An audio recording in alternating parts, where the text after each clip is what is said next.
And I see at the bottom of your sheet you got a list for other games. We already talked about Dwenger, Yes. Concordia. But Delta and Carroll, we're both Delaware County guys, Sure. so we know about Delta. Year in and year out, they have a great program. But Carroll got off to a great start Yes, in the they did. Chevron Bowl, winning 45-7 at Goshen. The sleeping giant has been awoken. Yes, it has. Carroll is really, really good. We talked last week about how good the Carroll defense was going to be. Well, obviously, they're phenomenal. I mean, Goshen is a good program, and they only scored 7 points against them. Delta always has a powerful offense coached by Yorktown alum, not Burris alum, Yorktown alum Grant Zagunda. Who's done a magnificent job there, and Delta has always caused Allen County teams problems. You know, we've seen Southside deal with them and Wayne deal with them and so forth.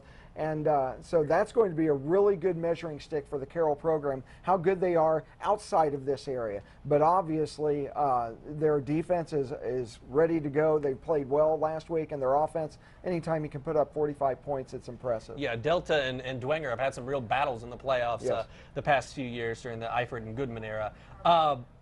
Garrett, DeKalb, Yes. an inter-county rivalry. They don't like each other.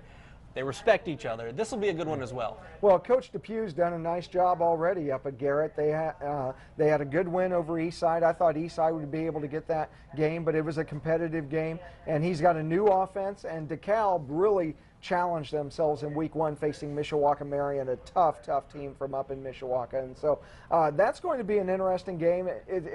Some of these early season games kind of give you an analysis of how the season's going to go for certain programs. And it appears, based on last week, Garrett is going to keep on running, no pun intended, because they run the ball so much. But with Coach Depew, they're also mixing up the offense. So I think Garrett will be okay this year. This could be a really good win for the DeKalb program, which has been down for the last couple of years. If you can get Garrett, that really gives you some momentum going into the NHC. Yeah, 22-game losing streak for Mike Cochran's team. They're looking to snap it Friday night at DeKalb. Anything else you're looking forward to in week 2?